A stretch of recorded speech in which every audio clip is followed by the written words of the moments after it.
네, 상쾌한 월요일 아침입니다. 최경련의 정치본색 시작하겠습니다. 오늘부터 야심차게 새롭게 시작하는 코너인데요.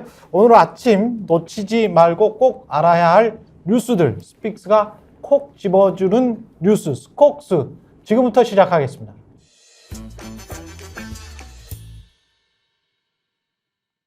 네, 김성환 시사평론가, 김민하 시사평론가 함께합니다. 안녕하십니까? 네, 안녕하세요. 예, 두 분 반갑습니다. 예, 오늘부터 이렇게 8시 반부터 스픽스 TV 시청자분들께 시청자분들과 만나게 되는데 어떠세요?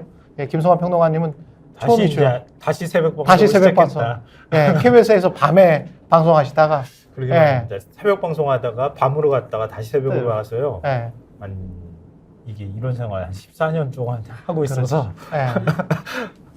그 김민하 평론가는 민동기 기자랑 저랑 같이 최강 시사에서 같이 하다가 이제 김성환 평론가랑 호흡을 같이 맞추게 됐는데 어떻습니까? 아침에 그렇게 네. 하고 밤에 또 제가 가서 같이 저랑 같이 호흡을 했었죠. 맞춰- 네, 같이 했었어요. 예. 네. 호흡은 뭐 충분하겠네. 저만 잘 맞추면 되겠네. 그래서 네. 아침에는 최경영 편, 네. 밤에는 김성환 김성환 편. 편. 빨리 어느 쪽으로 줄 설 건지 빨리 결정해야 돼요. 박쥐처럼 저는 예, 이렇게. 박지좀 왔다 갔다. 그렇죠. 밤과 낮을 왔다 갔다 하는 네. 밤과 아침을. 예. 네. 낮에는 또 어디 가서 줄 섰는지 그건 이제 모르죠 이제. 예, 오늘 스콕스가 첫 번째로 콕 집은 뉴스는 한동훈이 한다는 킬러 공천과 관련된 소식인데요. 이 킬러 공천, 자객 공천 이런 말 쓰지 말자고 자꾸 이야기를 하는데 뭐 조선일보를 비롯해서 여러 곳에서 이런 이야기를 쓰고 있기 때문에 일단 편의상 쓰기는 했습니다만 일단 내용을 좀 소개를 해 주실까요? 어떤 사람들 공천을 했길래 킬러 공천이라고 하는지 언론이. 일단 뭐 공천을 했다라고 얘기하기는 좀 뭐한 게 공천 작업은 진행 중이죠 사실. 그래서 이제 공천을 한 건 아닌데 물망에 오른 사람들. 뭐 그렇죠. 이제 물망에 오르고 있는데 기사가 나온 이유는 그렇게 기사가 나오고 있는 이유는 윤희숙 전 의원이 사실상 이제 출마 선언을 했기 때문이죠. 그래서 윤희숙 의원이 이 중구 성동구 갑에 이제 출마 선언을 하면서 여기에 이제 임종석 전 청와대 비서실장이 준비를 하고 있기 때문에 여기가 뭔가 윤희숙 대 임종석 이렇게 구도가 짜이면 이게 뭔가 운동권 출신인데 그렇지 않은 뭔가 경제 전문가 이런 구도가 되니까 이게 뭔가 한동훈표 이 운동권 청산을 이 뭔가 키워드로 한 킬러 공천이다 이렇게 지금 보도를 하는 겁니다. 근데 일반화의 오류라고 하죠 이런 거를. 근데 이제 포장을 지금 굉장히 잘해주려고 노력하고 네, 있다. 전 그렇게 맞습니다, 보이는데요. 맞습니다. 근데 요거 하나만 갖고 얘기를 하면은 이게 한동훈표 킬러 공천 시리즈가 안 되지 않습니까? 네. 그래서 이제 묶어서 얘기를 하는 게 지난번에 이제 논란이 된 김경률 비대위원 있지 않습니까? 김경률 비대위원을 이제 정청래 의원이 있는 마포을에다가 이제 이 출마를 합니다라고 소개를 했던 김경률 대 정청래. 그렇죠. 요게 있고 그다음에 윤희숙 대 임종석. 그다음에 이제 원희룡 전 장관이 이제 지금 개항을 해 이재명 대표는 나간다라는 거잖아요. 원희룡 대 이재명. 그렇죠. 예. 요거까지 묶으면 이제 한동훈 비대위원장이 소개를 직접 한 사례이기 때문에 예. 요거까지는 그래도 뭐 어쨌든 한동훈표 공천 비슷한 뭐 뉘앙스가 있어요. 근데 또 요 세 개만 갖고 얘기를 하면은 조금 부족한 면이 있어 보이지 않습니까? 세 개 가지고 뭐 한동훈표 킬러 공천이야? 그래서 여기서부터는 이제 언론들이 막 이제 갖다 붙이는 좀 그런 느낌으로 예. 얘기를 하는 게 지금 영등포 의뢰 박민식 전 장관 나간다는 거잖아요. 예. 거기가 이제 김민석 의원 지역구지 않습니까? 예. 이것도 이제 운동권을 겨냥한 어떤 공천이 될 것이다 이렇게 예. 예상하는 게 있고, 그 다음에 심지어 이제 YTN 이제 진행자 하다가 이제 정치권 직행한 호준석 지금 국민의힘 대변인 있습니다. 예. 지금 이제 이인영 의원 있는 구로울에 나간다는 거지 않습니까? 구로갑인가요? 구로갑. 구로갑이죠. 네. 여기 나간다는 것도 이제 조선일보 같은 경우에는 이게 이제 이 한동훈표 킬러 공천이다 이렇게 얘기를 하고 있는데, 요게 이제 조선일보 보도라고 하면은 중앙일보라든지 이런 데는 또 다른 사람들 묶어가지고 또 쭉 이렇게 그랬어요? 표를 만들어가지고 이건 또 다른 사람들로 쭉 이 표를 채워요.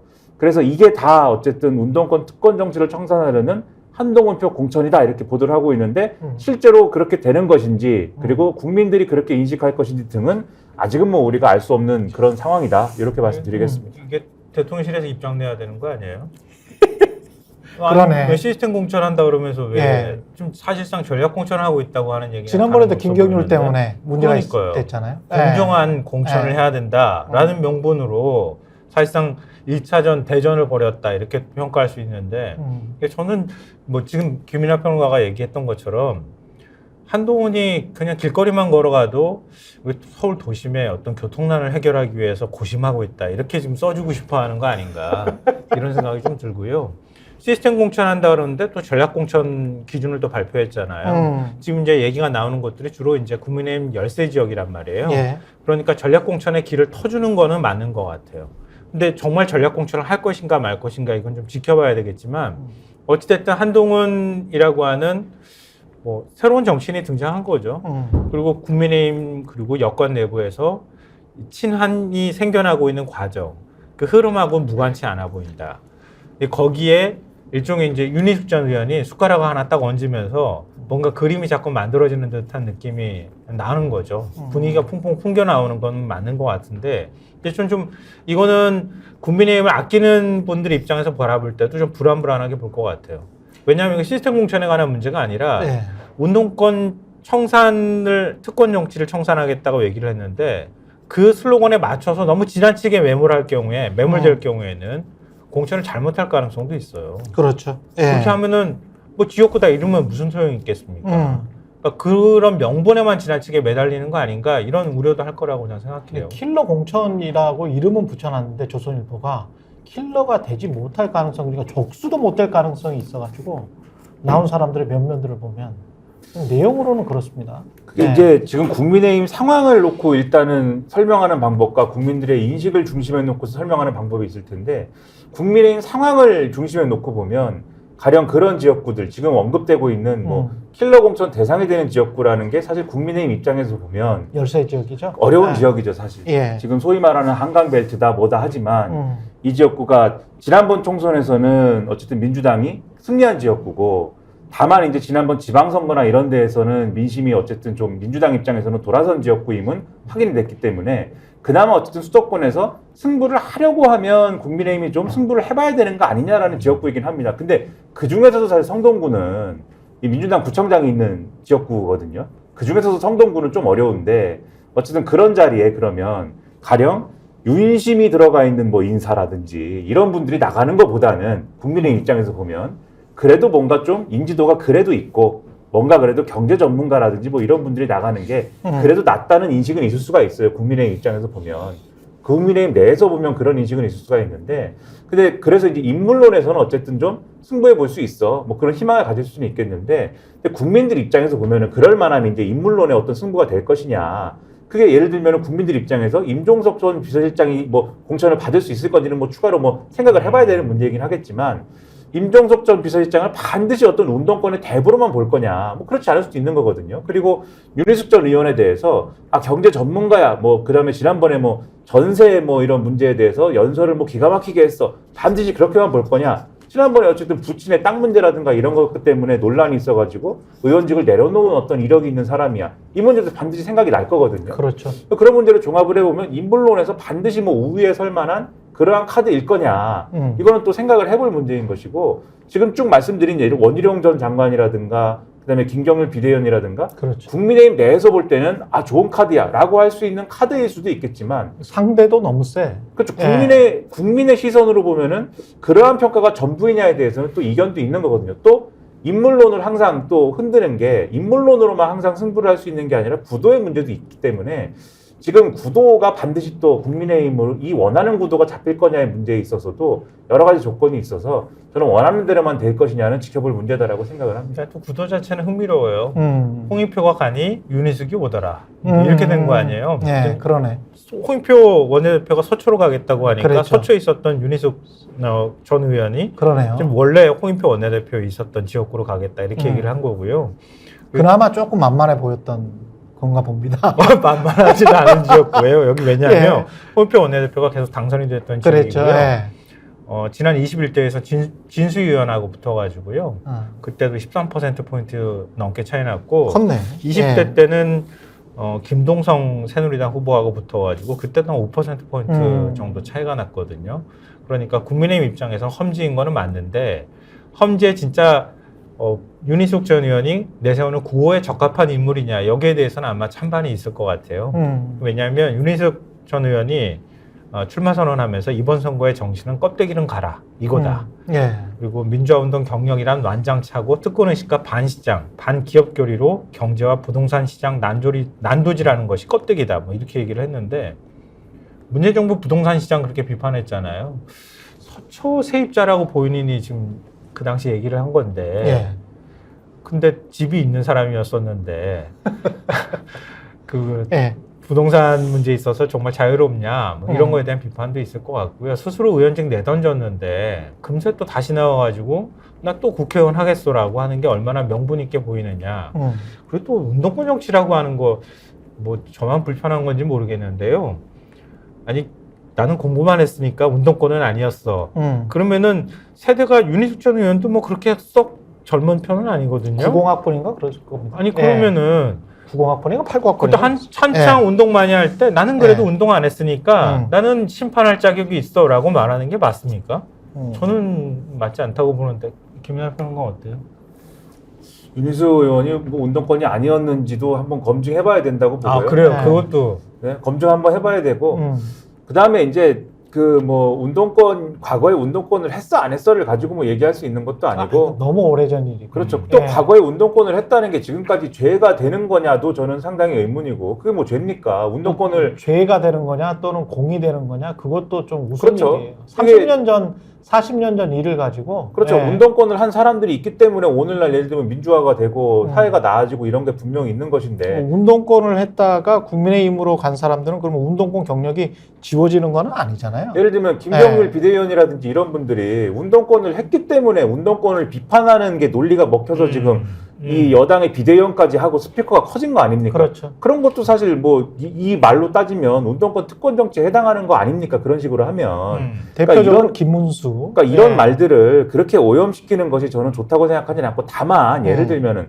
86 정치를 예를 들면 비판할 때 예를 들면 이런 식의 비판들 있잖아요. 예를 들면 뭐 운동권을 하다가 정치에 들어와서 그 예를 들면 이제 그게 오래됐는데 2000년 그리고 90년대 후반 이때 이제 입문을 하셨는데 너무 오랫동안 이제 정치한 거 아니냐 뭐 이런 비판들은 이제 국민들 사이에 있을 수도 있는 거잖아요. 그런 거 가지고 뭐 얘기를 한다면 거기에 맞는 답을 하면 되겠죠. 운동권이 혁신을 보여줬느냐? 뭐 그런 얘기라든지 뭐 그런 얘기를 하면 답할 필요가 있겠지만 꼭 운동권을 했기 때문에 그게 문제다라고 하는 식의 비판에 대해서 그게 이제 온당한 얘기겠느냐 이런 의문이 있는 거죠 저는. 그러니까 민주화 운동을 했다는 것 자체는 문제가 아니니까요. 그렇죠. 네. 그뭐 윤희숙 전 의원이 경제에 얼마나 기여를 했는지 모르겠지만 운동권 세력은 그래도 민주화하는데 기여는 했어요. 그렇지 않습니까? 경제학자가 경제에 기여하지는 않죠. 아 그런가요? 보통 이제 기업인이나 우리 같은 노동자들이 경제에 기여는 합니다. 생산활동을 하는 거니까. 지식 노동자로서 나도 경제에 기여했다 그러면 5천만 분의 1이 되겠죠. 이걸 뭐 조선일보도 모르는 건 아니었던 것 같고요. 기사 말미에 이렇게 붙여놨어요. 국민의힘 내부에서 한 위원장 특유의 스타일이 보인다 이렇게 평가를 하고 있다는 거예요. 지금 이제 우리 앞서 얘기했던 거 가지고 통상 운동권 출신 후보를 상대로 자기 공천을 할 때는 공안검사나 공무원 출신이 많았는데 이번에는 옛 운동권 출신 인사들을 적극적으로 투입하고 있다.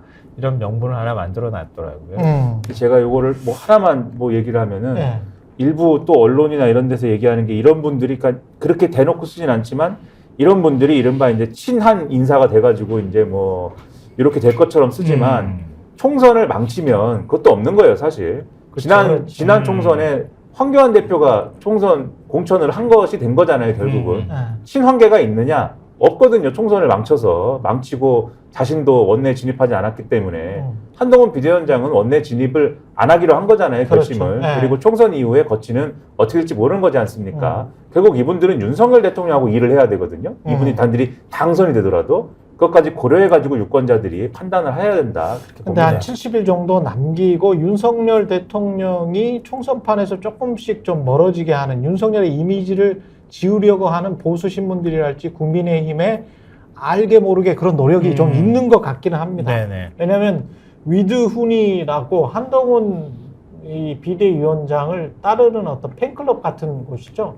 여기에서 윤석열 대통령 당무계획과 관련해서 고발도 해야 되는 것 아니냐 뭐 이런 목소리가 나오고 있는 것 같은데 이런 것들이 조금씩 이렇게 삐져나오는 거는 어느 정도 윤석열 대통령이 한 70일 동안이라도 대통령이 아닌 것처럼 모든 권력이 한동훈 비대위원장한테 많이 쏠리고 있는 것처럼 이렇게 보이게 하면 훨씬 더 혁신적인 모습으로 보이지 않을까라는 어떤 계산도 있지 않나 그렇게 보여져요. 그 소식은 제가 좀 예. 정리해서 말씀드리면요. 지금 이제 네이버 위두우니 카페가 굉장히 시끄럽다 그래요. 지난번에도 한번 한글보가 보도해서 예. 관심을 좀 끌었던 적이 있었잖아요. 예. 그때는 이른바 이제 윤석열 대통령 부부 카페라고 할 수 있는 건승코리아하고 정면으로 맞붙었죠. 맞붙어가지고 건승코리아에서 중앙당에 공문을 발송했잖아요. 위디우니 내부에 지속적으로 영부인을 비방하고 특검을 찬성하는 주장하는 세력이 활동하고 있다. 뭐 당에서 조치하라 이렇게 했는데 지금도 그게 여파가 계속 가고 있는 거예요. 위디우니에 올라온 글 하나 제가 소개해드리면 이런 거예요. 윤 대통령을 성적이 저조한 축구 국가대표팀 감독에 비유하고 한 위원장을 긴급 영입된 신규 수석 코치에 비유를 해요. 그러면서 이렇게 얘기하는데 수석 코치가 좋은 성적 내기 위해서 현 국가대표팀 감독과 갈등을 빚는 건 피할 수 없는 선택이다. 다수 국민들이 그것을 원하고 있다. 근데 심지어 윤석열 대통령을 독불장군에 비유하는 비판을 또 하기도 하고 있다고 합니다. 그러니까 카페 멤버들은 여사 이야기만 나오면 무조건 다 편들어야 하느냐, 강요하지 말라, 뭐 이렇게 얘기를 하고 있다고 하는데요. 이게 그 팬카페들 사이에서, 그러니까 윤석열 대통령하고 한동훈 좀 비대위원장의 그 관계 설정에 관한 문제를 끊임없이 지금 고민하고 있는 것 같아요. 이게 대변해 주는 것 같습니다. 그러네요. 그 김종국 감독이라고 야구 감독 있지 않습니까? 검찰 수사받는다고 이게 직무가 정지가 됐거든요. 근데 진가병 수석 코치가 다 해요. 그 상황으로 지금 가고 싶어 하는 것 같은데? 네. 그러니까 아무래도 한동훈 비대위원장의 팬들은 네. 한동훈 비대위원장에 뭐가 득이 되는 거냐. 이걸 잘 아는, 그걸 중심으로 생각을 하니까 그렇지. 이런 결론이 네. 나오는 것이죠. 최대한 윤석열 대통령하고는 선을 그어야 되고, 김건희 여사 문제에 대해서는 뭔가 입장이 있어야 되고, 그 입장 표명을 윤석열 대통령이든지 김건희 여사든지 해줘야 되는데, 그걸 안 하는 것이 원망스럽고, 그리고 김경일 비대위원은 어쨌든 한동훈 비대위원장한테 필요한 사람인데 자꾸 이분을 사퇴하라고 하고 하는 것이 밉고, 이러니까 반발하고 지금 이런 거거든요. 이런 모습들이 보이는 것인데, 근데 이런 이제 일련의 행보들에서 가장 중요한 거는 한동훈 비대위원장 입장에서는 총선을 이기는 겁니다. 무조건. 앞서도 말씀드렸듯이 뭐 이기든지 성과를 내든지 이런 거가 있어야 그나마 한동훈 비대위원장이 차기 대권 주자로서 이런 지위를 가지고 쭉 갈 수가 있는 것인데, 그걸 막는 게 이제 윤석열 대통령의 당무 개입이나 이런 걸로 지금 나타나는 거잖아요. 그러니까 한동훈 비대위원장의 앞길을 지금 윤석열 대통령이 막는다. 이런 구도가 형성이 되니까 그 팬클럽들이 들고 일어날 수밖에 없는 것이죠. 근데 지금 이제 이런 것들이 이제 어떤 상황으로 이제 이어질 것이냐에 대해서 제가 볼 때는 한동훈 비대위원장이 성과를 내기가 상당히 어려운 총선을 지금 치러야 되지 않습니까?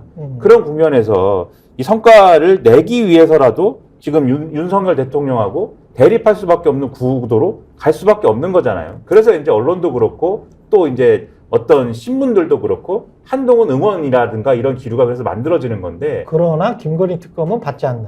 그렇죠. 근데 오늘 보도를 보면 여론조사나 이런 것들을 지난주에 나온 여론조사에 종합을 해와서 이제 이런 걸 해석해서 보도를 한 걸 보니, 이게 어쨌든 분명히 당 지지율이나 이런데 긍정적인 영향을 일부 미친 거는 있다. 근데 종합적으로 보면 여러 가지 총선 구도나 이런 거를 종합을 해서 볼 때 분명히 한동훈 비대위원장 개인의 어떤 지지율이나 개인의 어떤 뭐 기대감, 국민들의 기대감이나 이런 것들을 높인 측면은 있지만 전체 선거 구도를 예를 들면 좌우하는 그런 효과까지로 이어지는 것은 아니다라는 게 좀 드러나는 현상이다. 이런 거예요. 그래서 결국은 윤석열 대통령이 지금 말씀하신 것처럼 그 김건희 여사 특검 문제든지 또는 뭐 그게 뭐랄까요? 디올백 수수 의혹에 대한 무슨 사과든 대안이든 무슨 뭐든 간에 또는 뭐 이 자연스러운 또는 당연한 결말이라고 하면은 수사를 받든지 그렇죠. 네. 뭐든지 간에 결심을 하지 않으면 지금과 같은 한동훈 비대위원장의 팬들이 들고 일어나야 되는 상황은 이어질 수밖에 없다. 아니, 근데 그렇게 봐야 건승코리아 팬들도 입장이 있을 거 아니에요. 그렇죠. 자기 인기 끌자고 지금 윤석열 대통령 치받은 거 아니냐 이렇게 좀 불만의 목소리를 많이 내고 있지 않을까 그런 생각이 드는데, 민주당이 지금 대통령실하고 그다음에 윤석열 대통령을 선거 개입 혐의로 고발한다고 하는 거 아닙니까? 근데 그 고발하는데 가장 큰 명분을 제공한 당사자가 한동훈 비대위원장이에요. 나 사퇴 요구 받았다고 명시적으로 국민들한테 밝혔잖아요. 공개적으로. 네. 그러면 대통령이든 아니면 이관석 대통령 비서실장이든 어찌됐든 당무 개입하고 선거 개입했다는 얘기가 되는 거잖아요. 그런 면에 있어서는 또 한동훈 비대위원장의 책임을 거론할 수 있는 거죠. 건승코리아 쪽에서. 그렇죠. 예. 이 갈등이 그러니까 뭐 권력 1인자든 2인자든 두 사람의 갈등이 아마 팬카페 사이에서 갈등으로 더 비화될 가능성은 더 앞으로도 높아질 거고 더 자주 있을 것 같다. 그런데 생각이 그 듭니다. 김건희라는 단어와 디올백이나 명품백이나 또는 주가 조작이라는 이런 단어들 한 3가지 정도의 키워드는 또 절대 사용하지 않으면서도 선거는 이겨야 되고 그러면서 이제 김건희 여사는 또 보호해야 되는, 어떻게 보면 미션 임파서블 같은 어렵기는 하겠다. 예. 지금 한동훈 비대위원장은 그래서 예. 팬들은 그런데 예. 본인 입장에서는 지금 더 이상 김건희 여사 문제를 거론을 안 하지 않습니까? 안 하지. 김경일 비대위원도 더 이상 얘기를 안 하지 않습니까? 예. 그러니까 이런 딜레마도 사실은 있는 거죠. 외신에서는 근데 나오고 있지. 외신에서는 공개적으로 예, 공개적으로 이제 2,200달러짜리 이제 BBC까지 써버려가지고 뭐 어떻게 해볼 수가 없어요. 예. 어제는 일본에 있는 또 매체도 썼다고 해가지고 오늘 또 기사가 나오기도 했던데요. 이게 백이 상표가 유명한 거여서 예. 다른 나라들도 쉽게 예. 다른 나라 사람도 이해할 수 있는 일이어서 다들 이렇게 다 알지 디오를 뭐 이렇게 그러니까요. 네. 이해하기 쉬운 네. 거여서 다들 씁니다. PPL 이렇게. 받지 않았습니다. 예. 아니요, 하여튼 근데 예. 뭐 윤석열 대통령이 털을 털어야 되는데 예. 뭐 빠르면 이번 주다 이런 얘기도 나오잖아요. 신년 기자 회견을. 털다가 다시 묻히게 다시 이렇게 이게 덮어 쓰게 될 가능성도 있어요. 예. 턴다는 게 네. 턴다고 말씀하셨지만 턴다고 털어질 거냐의 문제가 그렇지. KBS라는 방송사 애증의 방송사 이 3명 다 우리 애증의 방송사 KBS라는 눈물이 흐를 것 같은 기분이 드는 이 야, 방송사 이거 어떻게 이렇게 됐지? KBS 이야기 하지 맙시다. 여기서 한대? 이게 대담 아니, 형식의 뭐 아직 확정된 건 아니니까. 그렇죠. 이 언론 보도에 의하면 네. 대담 형식의 어떤 인터뷰를 통해서 거기서 이제 뭔가 설명할 것으로 예상이 된다고 지금 언론들이 보도를 하는데 근데 지난주에 그렇게 보도를 막 했더니 이관섭 비서실장이 아니 확정된 것도 아닌데 왜 이렇게 보도가 나와 이렇게 화를 냈다는 보도가 중앙일보가 단독 보도를 했어요 지난주에. 그래서 뭐 실제로 되는 건지 모르지만 오늘까지도 어쨌든 보도는 나오고 있는데 근데 이게 말씀하신 대로 뭐 이번 주가 된다는 얘기도 있고 아니면 좀 2월 달이 된다는 얘기도 있고 이 시점은 분분합니다. 근데 그 정도로 해소가 될 거냐에 대해서 예를 들면 오늘 동아일보 같은 경우도 칼럼을 썼어요. 천광함 논설 실장이라는 분이 예를 들면 제목이 약속 대담하면 국민이 납득할까예요. 약속 대담. 그렇죠. 그러니까 예를 들면 기자회견을 해가지고 좀 예를 들면 이 기자들이 질문을 계속하면서 거기에 대해 답을 하는 그런 내용이면 모를까.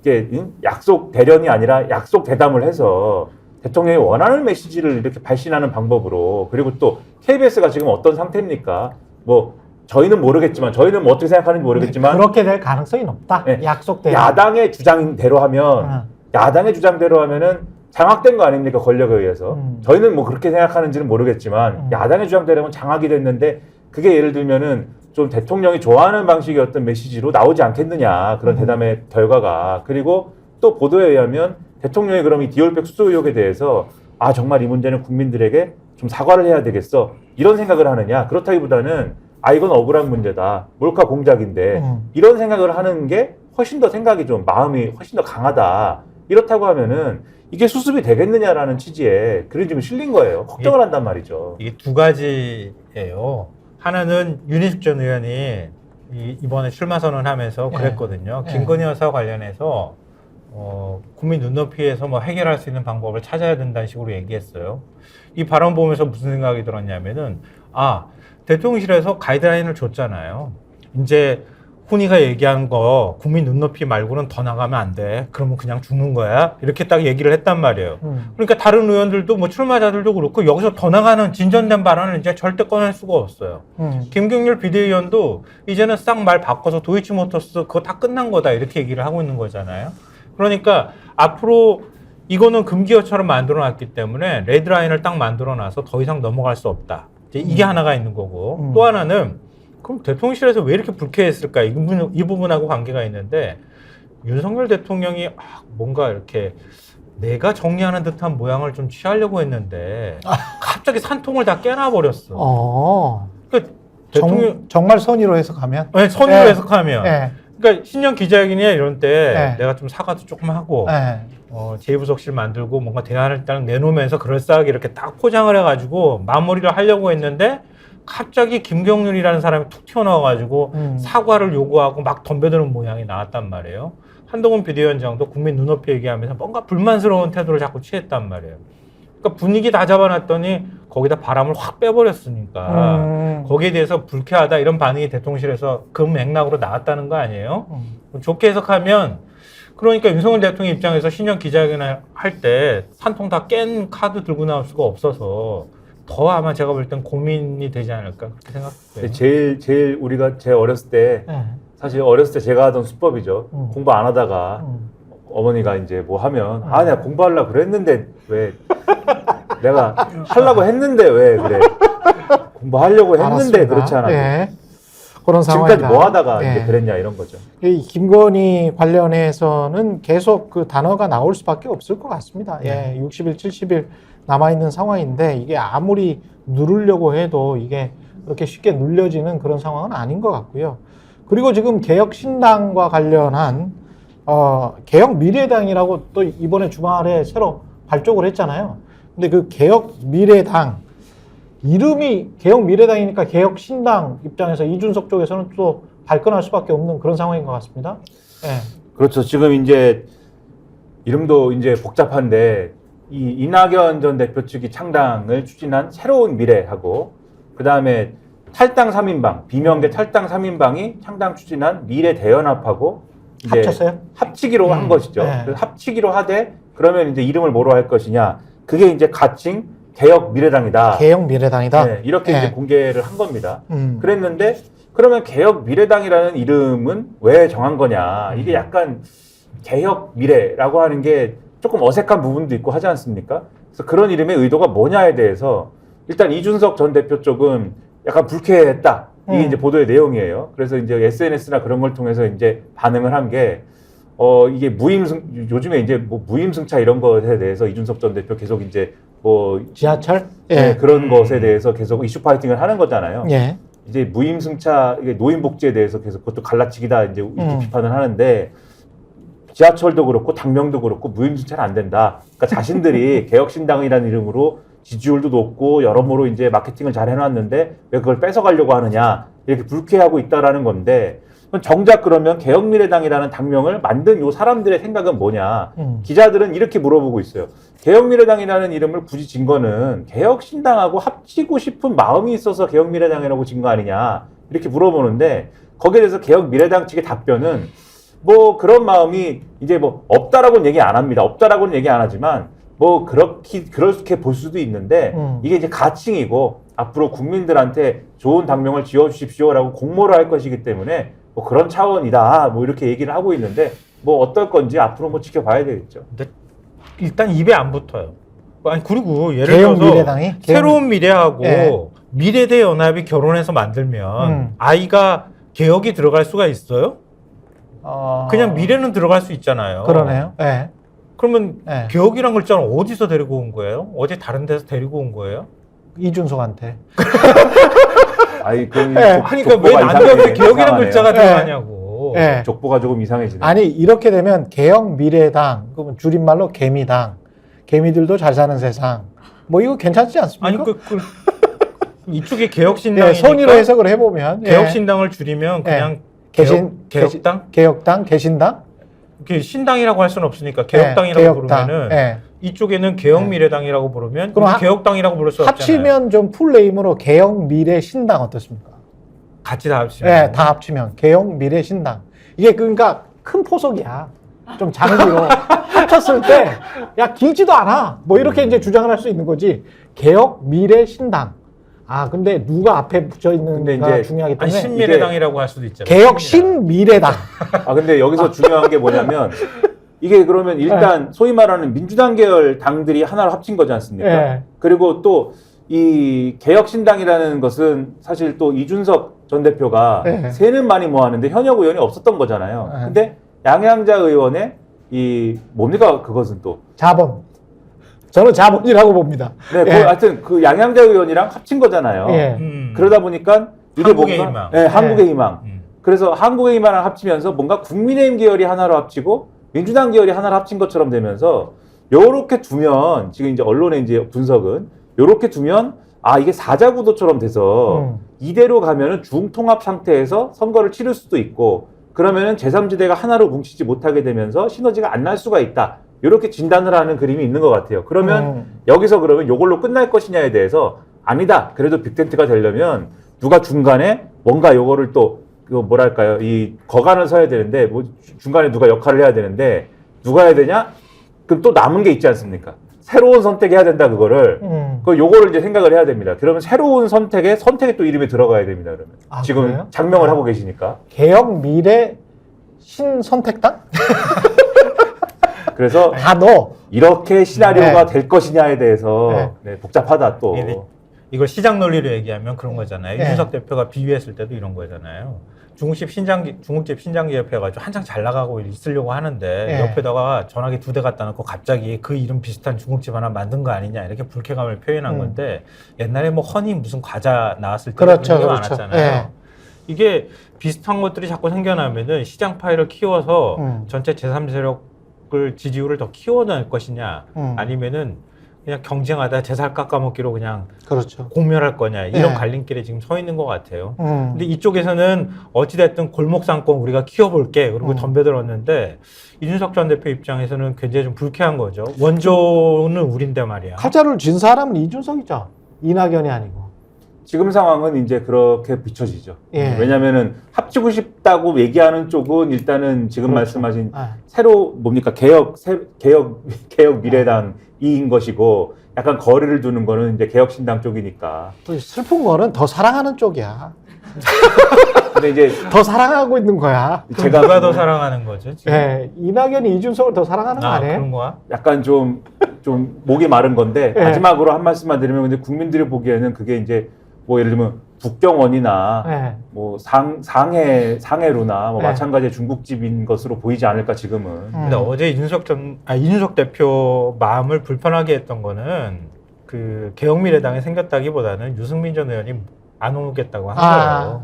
그러니까 그러네. 모시고 싶은 마음이 굴뚝 같다고 얘기를 했는데 네. 유승민 전 의원이 나 이번에 뭐 출마하지 않겠다는 식의 입장을 낸 거 아니에요. 그리고 지금 이준석 대표하고 함께 할 수 없다는 입장을 냈기 때문에 당에 그냥 잔류하겠다는 입장을 낸 게 아마 이준석 대표 입장에서는 제일 속이 좀 쓰린 일이 아닐까 싶어요. 유승민의 속마음은 무엇이었을까요? 그건 이제 뭐 물어봐야 알겠지만 네. 근데 요거에 대해서 저는 뭐 모르지만 유승민 전 의원 제가 어떻게 알겠습니까? 네. 근데 기대가 이상하게 흐르는 부분이 있는 것 같아요. 뭐냐면 지금 말씀하신 게 출마하지 않겠다라고 했다고 하셨지만 정확하게 얘기하면은 공천 신청을 안 하겠다라고 했거든요. 무슨 얘기냐면 내가 개혁신당에는 안 간다. 그런데 그렇다고 국민의힘에다가 공천 신청도 안 하겠다. 이렇게 얘기를 했는데 이게 그냥 불출마를 하겠다라고 얘기한 거일 수도 있습니다. 근데 일부 신문에서 묘하게 해석을 해요. 예를 들면 조선일보 같으면은 조선일보가 따로 기사를 하나 썼는데 제목이 당 잔류키로 한 유승민 수도권 역할론 두각이에요. 무슨 얘기냐면 이게 공천 신청을 안 했다라는 거는 공천 신청을 안 했다라는 거지 그러니까 공천을 주면 받겠다는 얘기도 될 수가 있다. 그러니까 예를 들면 수도권에 어디다가 앞서 말씀하신 이 한동훈 킬러 공천론의 연장선에서 수도권 어디다 좋은데 역할을 주면 또 할 수도 있는 거 아니냐. 기왕 안 나간다는데 그렇죠. 이런 거거든요, 얘기가. 네. 근데 과연 마음이 그런 거냐 아니면은 그러니까 이 유승민 전 의원이 계속 그런 주장을 한 거잖아요. 당이 안 바뀌면 나는 뭐 결단을 할 수도 있는데 연말이나 연초에 근데 당이 좀 바뀐 조짐이 있으면은 나는 뭐 남아서 역할을 할 수 있다 이런 주장을 계속 해왔는데 한동훈 비대위원장과 최근에 윤석열 대통령 간의 갈등이 당이 바뀌는 조짐으로 예를 들면 유승민 전 의원이 생각을 하는 거냐 아니면은 이게 난 그냥 불출마한다고 한 건데 이게 무슨 일이지 이렇게 생각을 하고 있는 거냐 지금 곧 판가름이 나겠죠. 조선일보는 한동훈 비대위원장하고 윤석열 대통령하고 싸우라고 부추기는 것 같아 내가 볼 때는. 아니 지금 공천 신청하지 않겠다고 하는데 저런 식의 해석을 해가지고 제목을 달아버리면 그러면은 유승민 전략 공천해야 된다는 뜻으로 해석될 수밖에 없는 거 아니에요? 그럼 대통령실은 가만히 있나 또? 그렇죠. 그 내용이 포함되어 있습니다. 이게 정확하게 당 일각에선 서울 종로와 강남권 공천설도 나온다 이렇게 써 있고 그 다음에 이제 그러나 유 전 의원이 현실적으로 역할 맡기도 어렵다는 의견도 있다라면서 용산에서 유승민만은 공천 안 된다는 기류가 있다. 그래서 한 위원장과 대통령실이 충돌할 가능성도 있다라는 코멘트를 여기다 또 달아놨어요. 조선일보 인용해가지고. 그랬지. 한동훈이든 기사. 유승민이든 국민의힘을 살릴 쪽으로 어떻게든 가보자 그런 생각인 것 같습니다. 마사지를 너무 열심히 네. 잘해주는 근데 것 같아. 네. 기사를 이렇게 썼다는 거는 유승민은 전략공천 해보는 것도 방법이다라고 지금 내밀고 있는 거죠. 그러니까 이 신문은 아주 보수 세계의 판단을 하고 바쁩니다. 아주. 네. 네. 유승민 의원을 이 셋 중에서는 제일 많이 만나 본 것 같은데 제가 생각하는 유승민 의원의 생각은 이런 것 같아요. 일단은 사당화 개인의 당이 아니다라고 말한 것을 봐서는 윤석열 당으로는 오래 못 간다. 이거 첫 번째고 그래서 당 전체를 장악할 수 있을 수도 있겠다라는 장기 포석이 있다. 두 번째 이걸 통해서 배신자 프레임은 완전히 벗어난다. 이번에 지켰기 때문에. 그다음에 세 번째 이준석과는 원래부터 맞지 않았다. 원래부터 안 맞았어요 두 사람이. 맞아요. 철학적으로 철학적으로도 차이가 있죠. 굉장히 큰 차이가 있기 때문에 네. 그래서 이준석 쪽에서는 이제 그거를 적당하게 이제 비례대표를 드리면 올 수 있지 않을까 뭐 이런 생각을 했을지 모르지만 두 사람의 차이는 간극은 이낙연, 이준석보다도 더 클 수가 있습니다. 예. 제가 보기에는 좀 그런 차이가 있는 것 같고. 나중에 유승민 전 의원하고 한동훈 비대위원장하고 경쟁 관계가 될 수도 있죠. 그렇죠. 충분히 네. 그런 정치적 상상을 하고 있는 것 같고. 마지막으로 이태원 특별법은 또 그냥 계속 그냥 거부권 행사를 하겠다라는 거잖아요. 그죠? 내일 하겠다는 거죠. 지금 이제 네. 대통령실 관계자가 예를 들면 뭐 여러 언론에 나왔습니다만 경향신문을 제가 인용해서 말씀드리면 대통령실 관계자가 경향신문에 이렇게 밝혔답니다. 확정은 아니나 30일 국무회의에서 이태원 특별법 제2요구안이 안건에 포함될 가능성이 높다 이렇게 얘기했다는 건데 통상 이렇게 되면은 그날 제2요구에 대해서 이제 국무회의에서 결정을 하고 그리고 대통령이 제2요구권을 행사를 했거든요. 그러면 30일 날 아무래도 거부권 행사하게 된다라고 대통령실은 얘기를 하고 있다라고 봐야 되는 거죠. 그러니까 지금 뭐 나오는 거는 여권에서 특히 이제 그 대통령실에서 거부권을 행사하는 명분은 특조위 구성이 여야 균형이 안 맞는다 이거잖아요. 예. 여야 4명씩이고 국회의장 3명인데 국회의장 3명도 어쨌든 민주당 출신이었고 지금 무소속 신분이지만 국회의장은 야쪽 그러니까 민주당 편 들 거다.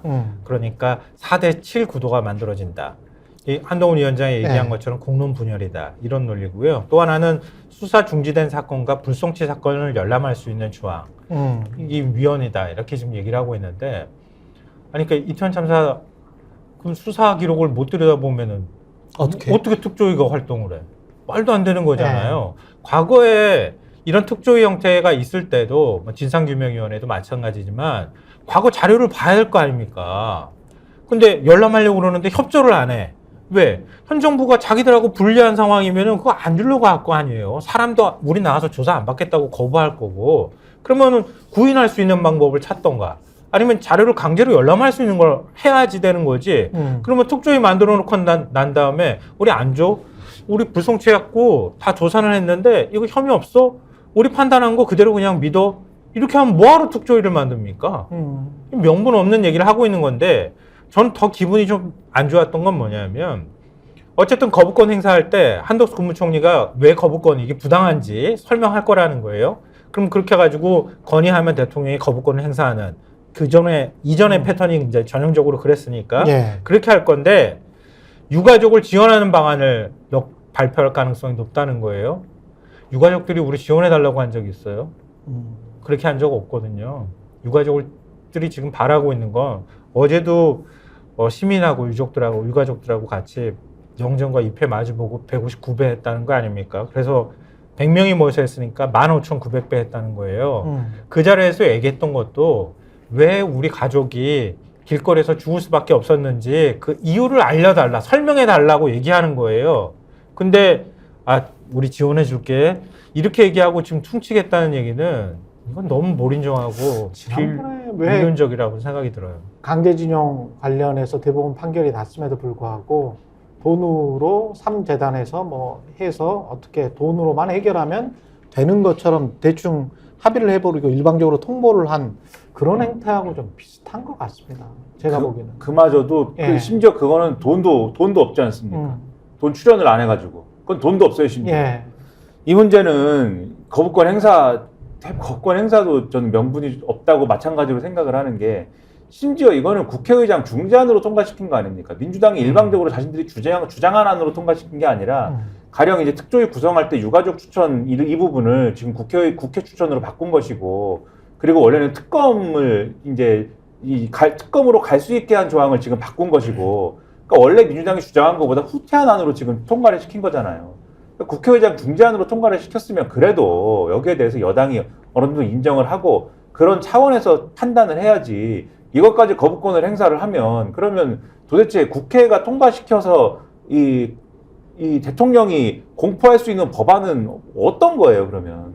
할 수 없죠. 아무것도 공포하면 안 되죠. 그러면 다 거부권 행사를 해야죠. 예. 그리고 앞서 말씀하신 이제 그 지원책이라든가 이런 것도 다 어떤 법률적인 판단해 가지고 이제 얘기를 하는 건데 가령 한국일보 보도를 보면 그 점에 대해서 구체적으로 얘기를 하는 것도 정부 차원의 배상 지원책이라든가 이런 거를 얘기하는데 이것도 관련자들의 1심 재판이 마무리되면 정부가 적극 나설 수 있는 상황이 조성이 되고 그러면 정부 주도의 참사 희생자 추모 공간 설치 방안이라든가 이런 거를 검토하겠다라는 내용 등이에요. 그러니까 이거는 지금 말씀하셨듯이 참사의 원인이라든가 이런 어떤 그런 거랑은 상관이 없이 법적인 어떤 이 송사가 어느 정도 끝난 다음에 정부가 해야 될 일에 대해서 얘기를 하는 거거든요. 그러네. 이건 요구하는 내용과는 관계가 없는 거예요. 유가족들이 원하는 거하고는. 왜 이렇게 대응을 하느냐. 뭐 1심 판결이 이제 나면 거기에 따라서 정부가 배상 나설 수 있다 이런 것까지는 그렇다 치더라도 정부 주도의 참사 희생자 추모 공간을 설치하는 방안을 뭐 포함시키겠다 이렇게 얘기를 하고 있는데 서울시부터 좀 잘하라고 했으면 좋겠어요, 저는. 그 추모 공간 제대로 안 만들려고 막 지하에다 놓고 뭐 얼마나 그랬어요. 그렇죠. 사람들한테 잘 안 보이게. 왜 그러면 그때 아무 말 안 했습니까? 그때 아무 말 안 하다가 지금 와가지고 추모 공간 만들겠다고 하는 게 이게 명분이 있어요. 할 것 같으면 진작 나서가지고 했었어야지. 예. 정부가 꼭 책임져야 추모 공간 만들어줍니까? 그리고 마지막으로 한 가지만 더 짚을게요. 그 대중국 수출, 그러니까 중국 입장에서는 이제 수입하는 건데 대중국 수출이 30년 전으로 지금 돌아갔다는 뉴스. 이거는 상당히 쇼킹하네요. 예, 잠깐 팩트만 짚고 가겠습니다. 그러니까 지난해 중국 수입 시장에서 한국이 차지하는 비율이 6%대로 떨어졌다라는 건데 예. 한중 수교가 1992년에 되고 1993년이었던 해가 5.2%였습니다. 예. 그리고 나서 이제 30년 만에 가장 낮은 수치였다는 거고 예. 또 중국의 국가별 수입국 순위를 따지면 지금 이제 1등이 대만, 2등이 미국인데 우리가 3위라는 거예요. 원래 우리가 2위였는데. 예. 그러니까 이 수치도 떨어졌다. 그래서 여러모로 지금 중국에서 우리가 확보하고 있는 시장이 줄어들었다. 미국은 팔아먹을 거 계속 팔고 있다. 그렇죠. 예. 우리가 걱정하는 건 미중 갈등 이런 것 때문에 문제 아니야라고 하는데 오히려 우리가 밀리고 있다. 깃발은 우리가 들었는데 미국은 뒤에서 챙기고 있다. 아니 미국이 우리가 다 가서 투자해 주는데 우리는 도대체 뭘 얻은 거예요? 지금 이거 외교는 어떻게 되는 거예요, 도대체? 그러니까 이게 답답하네. 보도의 결을 좀 보면은 그러니까 경제 구조적인 문제도 물론 있는 것 같아요. 이런 물론. 외교적인 문제 이전에 물론. 중국이 그동안 뭐 중국 네. 제조 2025니 뭐니 해서 제조업을 막 키워서 그렇죠. 그동안 어쨌든 그 부분에서 우리가 좀 성과를 냈던 것들을 중국이 내수해서 하는 걸로 대체한 측면도 있는데 그런 것들을 우리가 예상을 못했다든지 또 이제 대비를 못한 것은 아닐 텐데. 근데 갤럭시가 아이폰만 못지 않거든. 그렇죠. 그리고 한국산 자동차들이 미국 자동차보다는 훨씬 좋아요, 사실은. 그렇죠. 그런 걸 생각하면, 그리고 가격 경쟁력도 훨씬 있고, 그렇게 그렇죠. 생각하면 폰 같은 경우에 한 1%, 자동차 같은 경우는 거의 0%대로 떨어져 버렸잖아요. 이런 걸 생각해 보면 좀 이상하지. 그래서 이런 부분을 사실 예상을 못했던 게 아니고 또 우리가 제조업만 가지고 예를 들면 중국 시장 개척할 거냐 이런 것도 아니지 않습니까? 그렇죠. 여러 부분들이 있는 것이기 그렇지. 때문에 예. 예를 들면 우리가 뭐 예를 들면 뭐 문화 콘텐츠라든지 이런 것들도 충분히 뭐 승부해 볼 수 있는 거잖아요. 근데 그런 부분들은 사실 중국하고의 어떤 여러 가지 갈등이나 이런 것들 때문에 잘 안 된 부분들이 있는 거잖아요. 이전 정권도 그렇고 그전 정권도 그렇고. 그렇죠. 그러면 중국하고 예를 들면 뭔가 이런 부분을 푼다고 할 때는 결국은 이 좀 높은 단위에서 정치 외교적인 부분에서 풀어야 되는 거를 안 푼 거잖아요, 지금. 만나야지. 그렇죠. 예. 안 풀었기 때문에 예상된 어떤 결과를, 예상된 성적표를 받아든 거거든요. 그럼 여기 대책과 대안이 있어야 되는데 여전히 하는 얘기는 미국, 일본하고만 열심히 하면은 열심히 살면은 다 잘 된다. 이 얘기만 하고 있으니 그러니 오늘 예를 들면 조선일보 같은 경우도 사설에 외교 얘기는 안 합니다. 외교 정치 얘기는 안 하지만 중국 시장을 이대로 내버려두면 안 된다. 여기까지는 얘기를 하는 거예요. 그래도 언제부터 걱정했는지 모르겠는데 네. 그동안에 뭐 걱정은 제대로 했는가 모르겠어요. 아, 그러니까 한중 문제 나오거나 특히 중국과 관련되어 있는 문제 나오면 오히려 현중 감정이라고 그래야 되나요? 그거 붙여지죠. 그 붙여지었던 게 당사자가 바로 조선일보가 아닐까 싶은데요. 예. 그러니까 뭐 미국 주도의 공급망 재편하는 문제나 이건 우리가 선택할 수 있는 부분이 아니니까 미국이 만드는 질서니까 우리가 그걸 마냥 거부하기는 어려울 거라고 저는 생각하는데요. 그렇지. 거긴 가더라도 예. 우리가 어느 정도 속도로 어느 정도 이익을 챙겨가면서 따라갈 거냐 이런 문제를 고민하는 게 아니라 그럼. 그냥 덜컥 그냥 다 우리가 내줄 것처럼 한미 동맹 외교 뭐 이렇게 넘어가고 난 다음에 우리가 얻은 거는 그러면은 한미 아메리칸 협의체- 파이. 아메리칸 파이 협의체하는 얻었지. 거? 아메리칸 파이. 그렇지. 굉장히 좋아한다고 예, 하더라고요. 예. 아메리칸 파이. 그러니까 파이 하나 얻어오셨습니다. 그러니까 그런 추세 내에서 우리가 네. 그러면 어떻게 그 중간들을 잘 메워나가면서 대책을 네. 만들 건가에 대한 목소리는 지금 거의 들어본 적이 없거든요. 그러니까 가더라도 좀 챙겨가면서 갔으면 좋겠어요. 꼼꼼하게. 예. 그렇게 가더라도 우리의 타임테이블이 있었으면 좋겠다. 우리의 국익도 좀 챙기자. 예, 지금까지 김성환 평론가, 김민아 평론가였습니다. 고맙습니다. 네. 서울 고검장까지 지내셨었는데 얼마 전에 사표를 제출을 했습니다. 근데 검찰에서 지금 사표를 안 받고 있다고 합니다. 이성윤 법무연수원 연구위원 나오고 계십니다. 안녕하세요. 반갑습니다. 예. 이성윤입니다. 뭐 문재인 정부에서는 서울 고검장까지 지내셨으니까 뭐 검찰총장만 안 해보시 다 해보신 것 예. 같아요. 윤석열 정권에서 이제 고초를 많이 겪으셨죠. 예, 예. 지금 그런 상황이신 것 같고. 예. 근데 사표는 언제 수리가 안 됩니까? 사표 수리 여부는 법무부 의지에 달려 있는데요. 예, 그래요. 이제 그 관련 규정상 공무원이 그 징계 절차에 있을 때는 사표 수리가 하지 못하는 걸로 되어 있습니다. 지금 징계 절차에 있습니다. 예, 징계 절차가 어떤 문제 때문에 그렇죠? 제가 한 5가지 정도 있는데 5가지. 예. 책에도 잠깐 나왔던데 좀 예. 설명을 해주시겠습니까? 예, 첫 번째는 제가 그 김학의 아, 씨 그 출국금지에 관여하고 예. 기소했다는 이유로 수사를 막았다는 이유로 기소가 됐는데 김학의를 출국 금지시킨 게 그게 불법이었다. 예, 예. 예. 그거 제가 거기에 관여하고 예. 또 수사를 막았다는 이유로 기소가 됐는데 거기에서 징계 하나. 그다음에 윤석열 전 검사 그 징계한 거 있습니다. 예. 그 징계 과정에서 서울중앙지검장 시절에 예. 자료를 법무부 요청에 따라 준 것인데 그것도 징계 사유다 이거 징계 들어가고 또 제가 조국 장관 그 북 콘서트에 제가 초청돼서 가서 바로 덕담을 했는데 예. 그것도 징계 사유다 아, 하고 그것도 징계예요? 예, 예. 그다음에 이제 제가 북토크에 초청돼서 갔는데 조 장관님도 오셔가지고 예. 그다음에 조 장관님 오신 게 아니고 장관님 3분 다 오셨거든요. 예. 그래서 조 장관님 오신 것만 문제 삼아서 또 그것도 징계 사유. 또 오늘 여기 왔다 해가지고 또 징계 사유가 추가될지도 모르죠. 아, 이게 뭐예요? 그래서 징계를 하는 도중에는 사표가 수리가 안 된다 이렇게 이런 지금. 규정이 있습니다. 아, 그래요? 예, 예. 그럼 법무부에 따라서 그 앞으로 사표를 내고 뭘 하시려고 그랬었어요? 원래 이제 여러 가지 계획이 있습니다만. 여러 가지 계획이 있으셨어요? 예. 근데 전에 윤석열 전 총장은 징계 정직 2개월 받았는데도 사표가 수리가 됐어요. 아, 그때 그런 적이 있었죠. 예, 예. 예. 그러니까 이 제도의 운영이라는 게 아, 약간 사람에 따라 다른가? 이런 의심이 들게 하죠. 그러네요. 정직 2개월을 받고 그때 사표를 내고 대선에 출마를 그렇죠. 예, 했었던 예, 거죠. 예, 그럼에도 불구하고 지금 비슷한 상황인데 예. 그리고 누가 봐도 지금 말씀하시는 상황은 법무부나 검찰 쪽에서 이게 정치적으로 좀 찍힌 거 아닌가 그런 생각도 좀 듭니다만은. 이찍. 예. 이 정부에 찍혔다 해가지고. 이 정부에 완전히 찍혔다. 이찍. 예. 아니 근데 계속 그렇게 시간을 질질 끌면 어떻게 되는 거죠? 이제 계속 있는 거죠. 뭐. 계속 있고. 예. 예.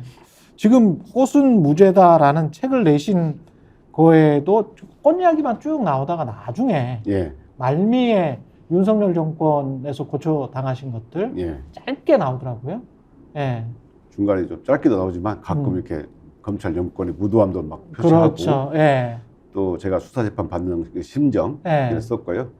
꽃은 무죄다라는 걸 쓴 이유가 예.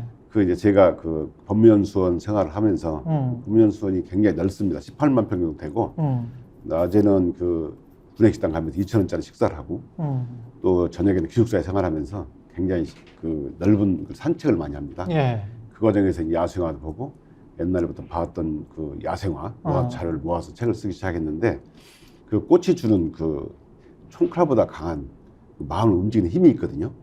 그래서 제가 정리하면서 많은 힘을 얻었고 또 지금 그 무도한 정권에서 힘든 분들 또 이런 분들에게 도움이 됐으면 좋겠다, 이루화 됐으면 좋겠다 하는 의미의 책을 썼고 제가 최근에 이제 지난주 목요일 날 2심에서 김학의 출금죄 관여하고 수사를 막았다는 이유로 기소가 됐잖아요. 예.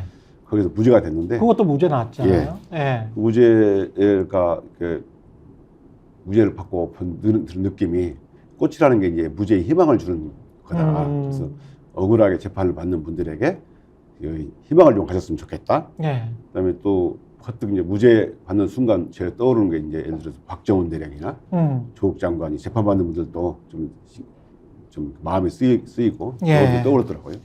그래서 이런 꽃은 무죄라는 것이 이제 많은 분들에게 좀 희망을 드리고 싶었다, 위로를 드리고 싶었다 이런 취지로 쓴 겁니다. 근데 고검장까지 하셨는데 검사장 하시고 그 나오셔서 혹시 이제 사표를 내셨으니까 예. 본인 생각에는 검찰 개혁을 하고 싶다. 예. 어떤 분야에서든 예. 그런 생각이 있으실 거 아니에요. 그렇죠. 근데 할 수 있습니까? 검사 출신들이 할 수 있습니까? 저는 그것도 참 궁금하네요. 과거에 검찰 개혁이라는 게 되게 피상적이고 구호에 그친 측면이 많이 그렇죠. 있습니다. 예. 검찰 개혁의 본질을 정확히 알고 검찰 개혁의 속성을 정확히 아는 사람이 추진을 해야 한다고 생각해요. 그러다 보니까 과거에도 그 정치인들이 선거 때마다 검찰 개혁을 부르짖었죠. 근데 과연 이분들이 정말 검찰 개혁 본질을 알고 주장했을까? 최근에서야 검찰이 야당 대표에 대한 수많은 압수수색을 하고 기소하고 또 검찰 출신들이 뭐 금감원이나 또 방통위에 진출한 걸 보고 검찰 정권이 된 걸 보고 아 이게 피부로 좀 이제 검찰 개혁이 왜 필요한가를 실체를 좀 느끼게 됐다 생각합니다. 예. 그래서 저는 그 실체를 잘 알고 그 다음에 더 나아가서 이게 검찰 개혁이라는 게 역사적 맥락이 있습니다. 과거에 보면 검찰이라는 게 지금 현재 검찰이 어떤 모습인가를 역사적으로 뒤집어 보면 따라가 보면 과거에 식민지 시대에는 총독부에서 소수의 검사를 통해서 지배를 했죠. 예. 그때는 영장주의가 적용이 안 됐어요. 해방 후에 그냥 잡아가는 그렇죠, 수 있었죠. 예. 아니, 심지어 경찰서장이 부서장이 청구한 영장을 발부하고 그랬죠. 그러다가 이 군정이 들어오면서 영장주의가 적용이 됐는데 이 영장주의가 적용되다 보니까 검사가 주도권이 놓치게 됐죠. 그러면서 이승만 정권이 들어섰고 이승만 정권이 약하니까 다시 친일경찰을 쓴 겁니다. 예. 친일경찰이 그 과거의 독립사를 인권 탄압한 습관이 또 못 버리고 그걸 또 인권 탄압하니까 국회에서 아 이러면 안 되겠다 해가지고 친일경찰을 제어하기 위해서 검사한테 영장을 청구하려면 검사한테 그렇죠. 영장 예. 청구를 경유하도록 만든 겁니다. 예. 검사 영장 청구 경유제. 그러다가 그러다가 이제 쭉 오다가 5.16 때 헌법에까지 들어가게 됩니다. 그러면서 검찰이 군사정권을 합리화시키고 도와주고 이런 상황이 됐고 예. 소위 육법당 이런 게 있었잖아요. 그러다가 이제 90년대 들어서는 검찰이 직접 수사를 하게 되면서 증거를 조작하게 되고 그게 이제 강기훈 유서 대피의 사건이죠. 예. 2000년대 들어서는 검찰이 가장 많은 비판을 받은 게 선택적 수사를 한다. 그런 비판을 많이 받고 촛불 당시에 그런 검찰 개혁이라는 요구가 빗발쳤죠. 예. 그 후에 검찰이 적폐청산 수사를 하면서 두 대통령을 구속하고 사법부 수장까지 구속하면서 검찰이 오만해졌죠. 스스로 이제 권력화되고 예. 국민과 괴리가 된 거죠. 그러면서 검찰이 가장 많은 비판을 받은 게 기득권과 카르텔을 형성했다. 이런 비판을 받은 거예요. 예. 결국 검찰을 개혁하는 문제는 이런 임시적인 제도를, 과도적인 제도를 민주적인 통제장치로, 통제제도로 통제해 두는 겁니다.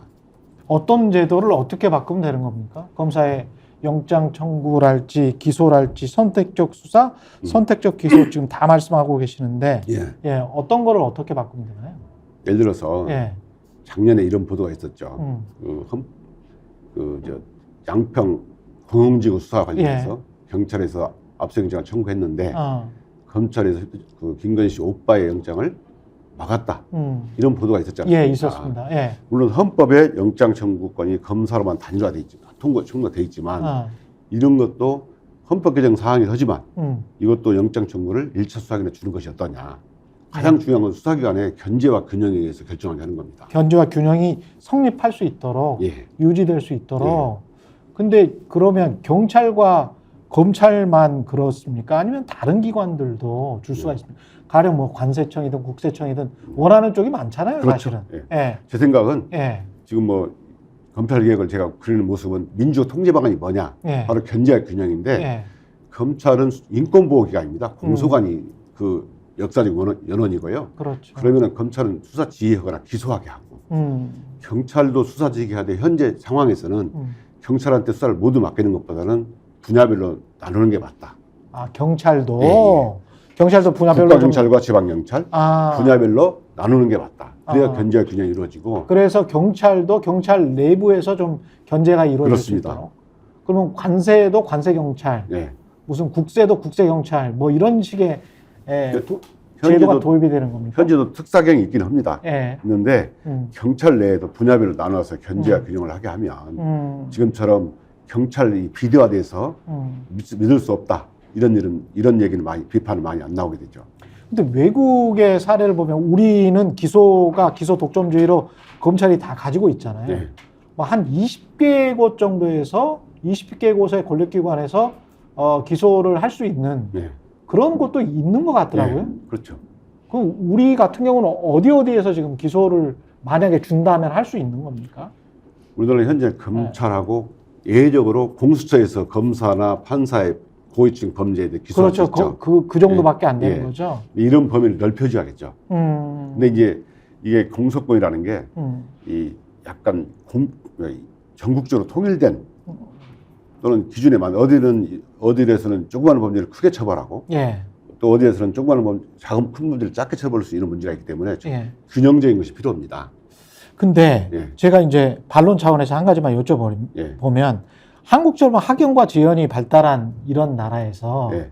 공소권을 퍼뜨렸다고 쳐요. 이것도 이제 뭐 굉장히 어렵겠지만 4-5곳 정도의 공소권을 줬어요. 예. 기관에 줬는데 그게 다 이제 사법연수원 출신들이야. 그리고 또 나중에 다 검찰청으로 가고 싶어 하는 사람들이야. 예. 그래서 그 사람들이 서로 그냥 알게 모르게 전화를 해. 그리고 카톡이나 메신저를 통해서 예. 이거 뭐 어떻게 할까요, 형님? 뭐 그러면 뭐 그냥 대충 처리해줘. 예. 아니면은 야 그거 좀 제대로 봐야 되지 않겠어? 뭐 이런 게 상상이 된단 말이죠. 어떻게 보십니까?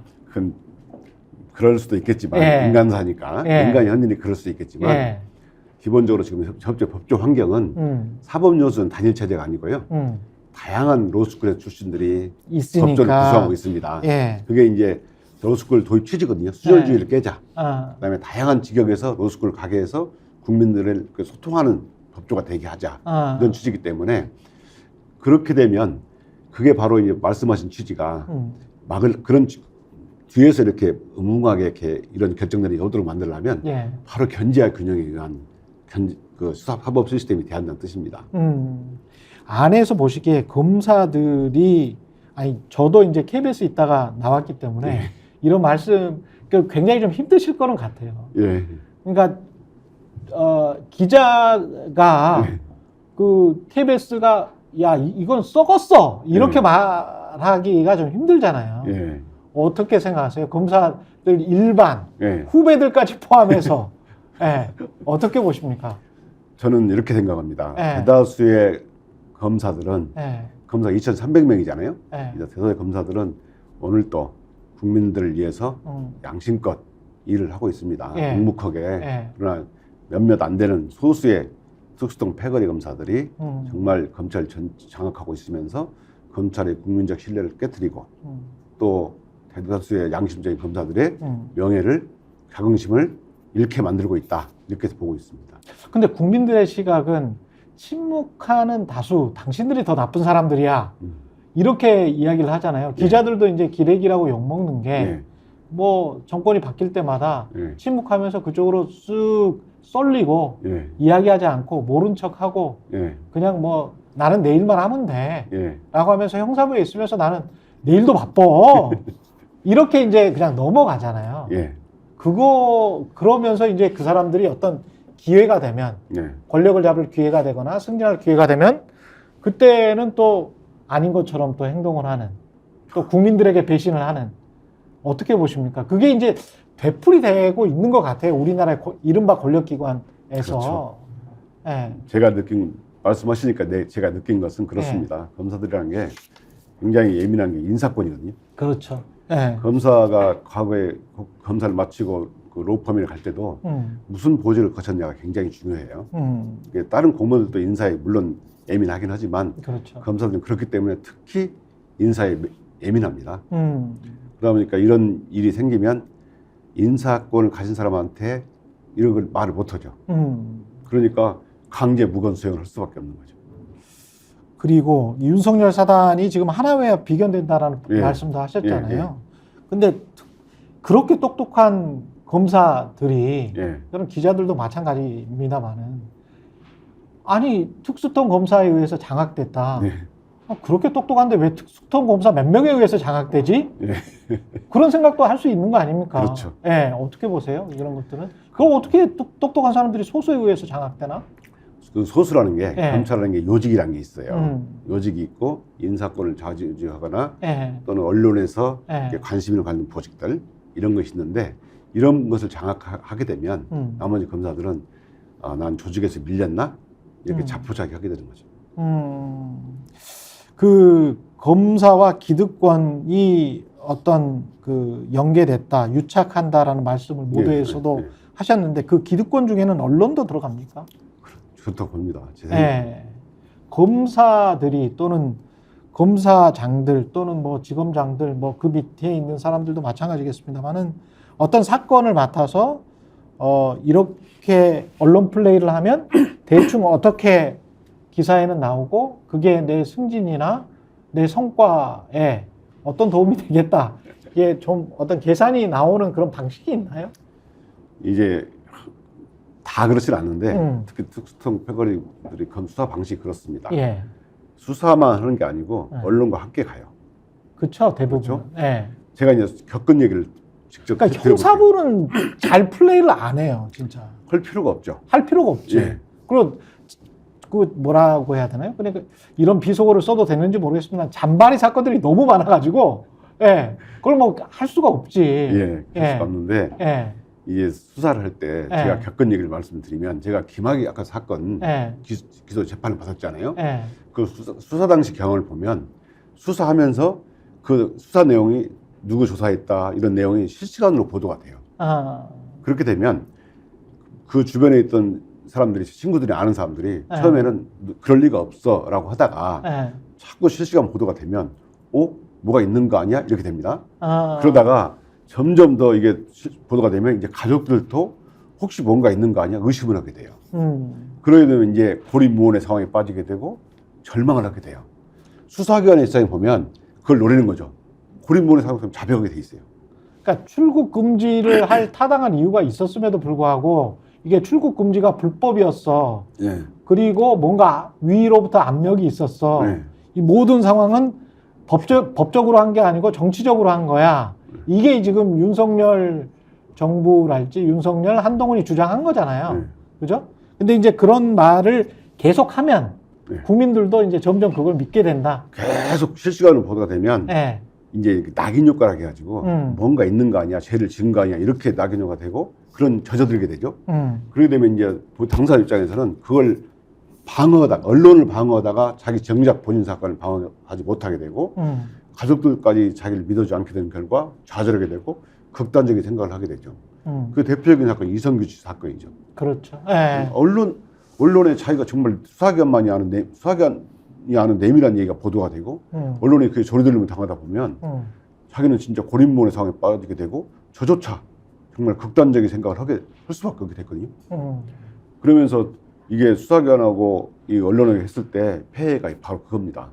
그래서 기득권 말씀하셨는데 우리나라 법조라는 게 아시겠지만 검찰하고 같이 가요. 그리고 제가 경험한 법조 기자들은 이 서로 스스로 취재해서 이거 쓰는 것보다는 받아쓰기에 능한 것 같습니다. 기자들도. 예, 기자들이 의도했든 의도하지 않았든 수사와 같이 가버리게 되는 거죠. 그러니까 검사들은 그걸 철저히 활용한다. 철저히 활용보다는 아, 활용하는 측면이 있다. 활용하는 측면이 예, 있다. 예. 근데 검사들은 그런 특별한 어떤 뭐랄까요 교육을 따로 받는 거는 아니겠죠. 그렇습니다. 하다 보면 아 이렇게 해서 이렇게 언론에 어떤 사건이 크게 나오면 그게 내 성과에도 내 승진에도 도움이 되는구나. 그리고 선배들은 저렇게 됐구나. 예. 저렇게 잘 됐구나. 라고 하면 본인들도 그렇게 따라하게 되는 그런 건가요? 일종의 문화입니까? 수사는 예. 그렇죠. 일종의 문화인데 예. 수사는 이게 이론적으로 배울 수 있는 것은 얼마 되지 않고 예. 이거 어깨너머로 도제식으로 배우는 것이거든요. 아, 그래서 선배들한테 이런 문제가 있으면 어떻게 수사할까요? 물어서 배우는 거죠. 도제식으로, 실습식으로. 그리고 수사는 이론적으로 배울 수 있는 것은 얼마 안 됩니다. 그래서 아마 그런 언론과 함께 가는 수사도 배우는 거죠.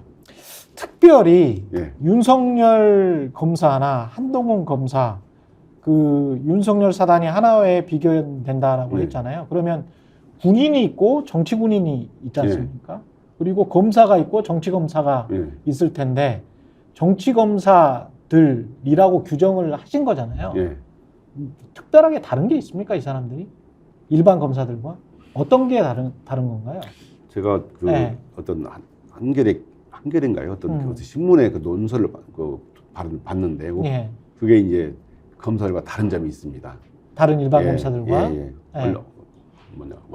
9가지 정도 특징을 얘기했던 것 같은데 특히는 언론을 잘 활용하고 또 언제 언론을 풀어야 할지 정확한 타이밍을 잡고 타이밍도 잘 잡는다. 어떻게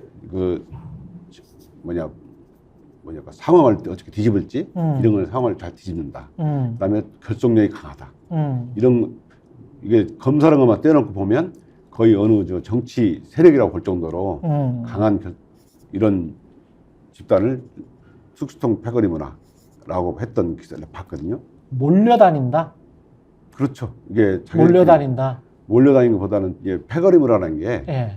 이게 이제 옛날 추미애 장관이 규정한 것처럼 이제 언론에 나오는 이런 사건을 독식하면서 이름을 내고 보직은 서로 이게 주고받고 나눠 갖는 이런 그렇죠. 걸 그게 몰려다니는 예, 거죠. 그런 거죠. 예. 근데 이런 것에 능한 집단을 바로 그 특수통 패거리 문화라고 보는 거죠.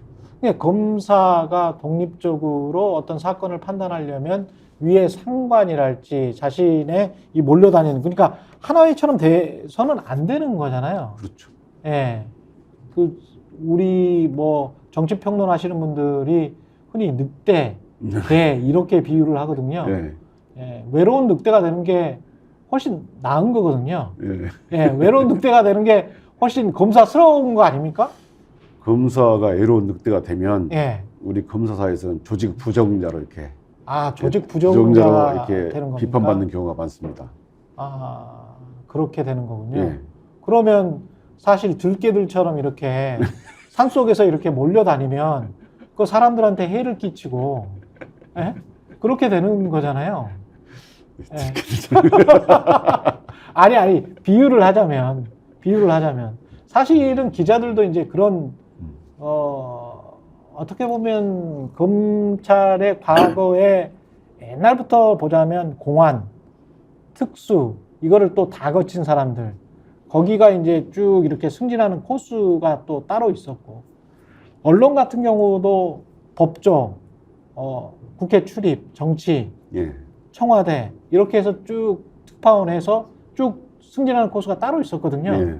근데 그분들 보면 혼자 한 것 같지만 그런 게 아니고 예. 대개는 이제 법조 출입 기자들끼리 몰려다녔거든요.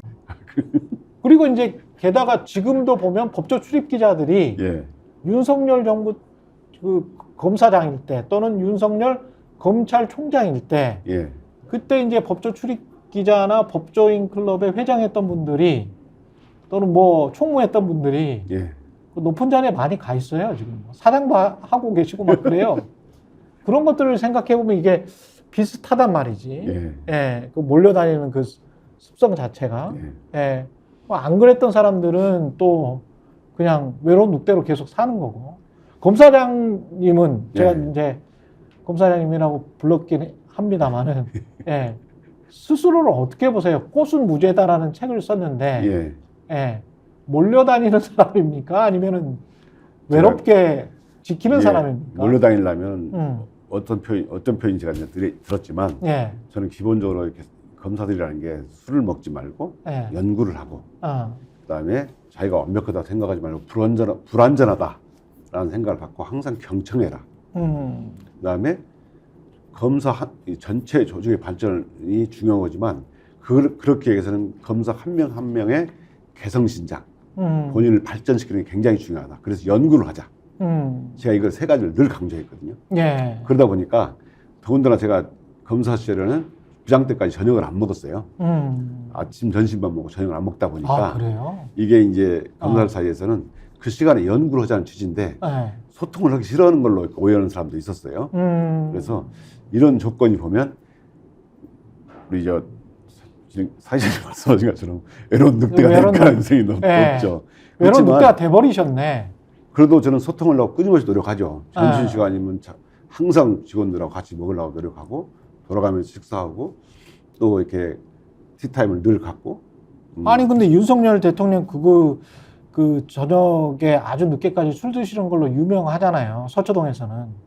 아니 저도 많이 들었어요, 사실. 저도 기자 생활 28년을 했기 때문에 예. 예. 한두 명한테 들은 게 아니라서 저는 그게 사실이 아닌가라고 예. 생각을 하거든요. 굉장히 많은 사람들한테 많이 드시죠. 예. 예. 그리고 오늘까지 있으면 오늘 12시까지 넘겨서 또 이 집에 있으면 내가 얼마 줄 거야 라는 내기를 할 정도 였다라고 하는데 가서 안 드셔보셨어요? 그런데 이제 또 있었다는 이야기를 또 그 집에 또 있었다 그러더라고요. 근데 그거를 또 그런 어떻게 뭐랄까요? 술 먹고 그래서 형 아우 예.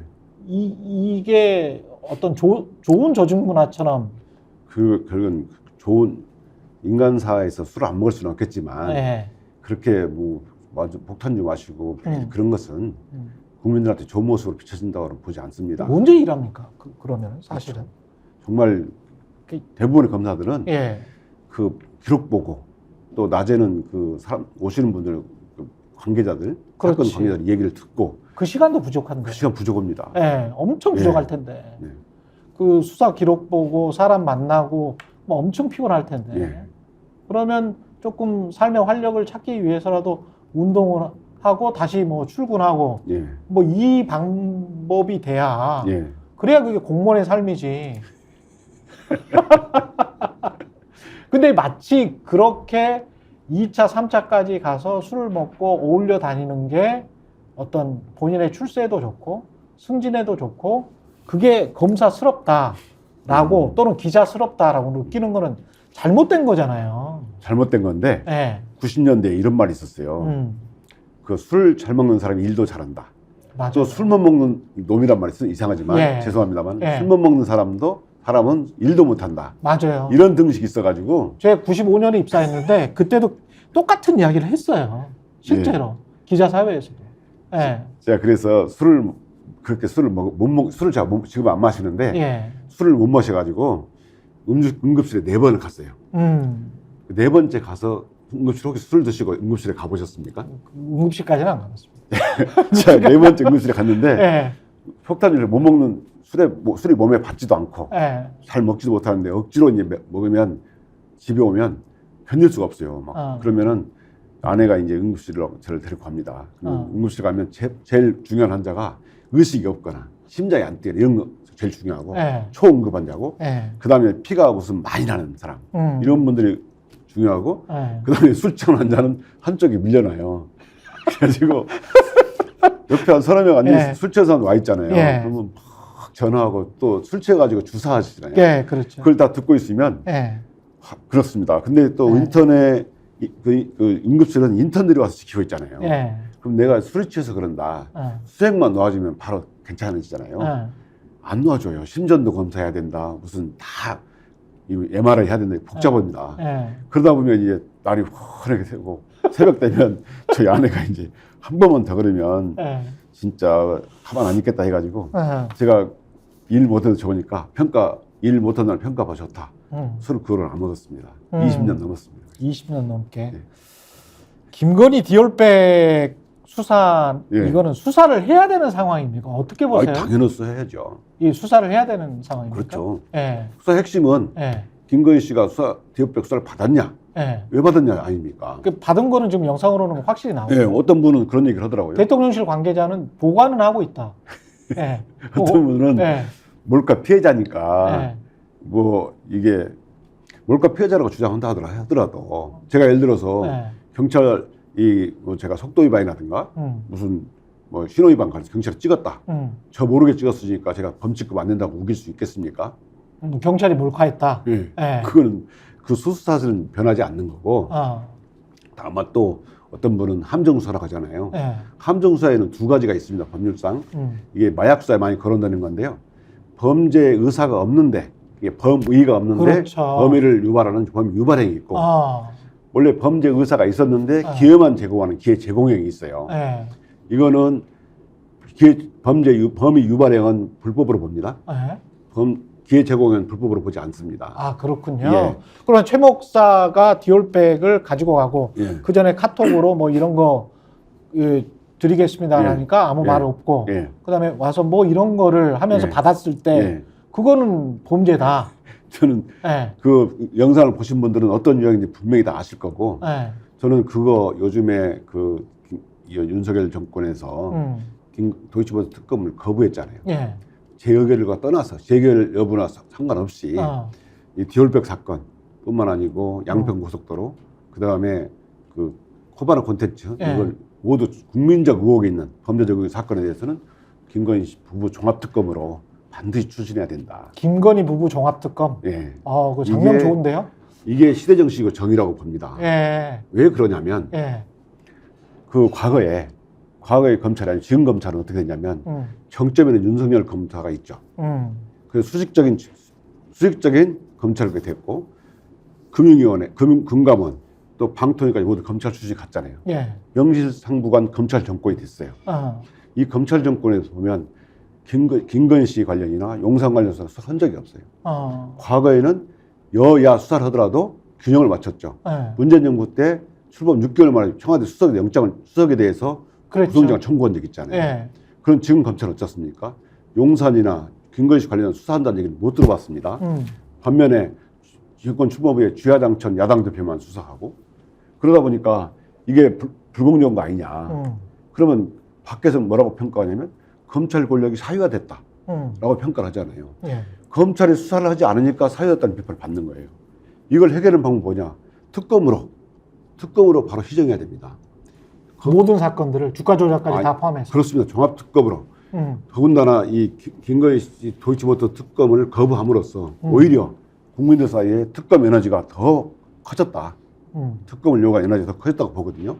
그러면 김건희 부부 종합특검으로 가면 아까 말씀드린 대로 검찰 사유화 논란도 검찰을 정상화시킬 수 있고 지금 제가 보기에는 친일적인 대한우파가 정치를 주름잡고 있는 걸 봐요. 이 대한우파에 의한 정치도 회복되는 거다.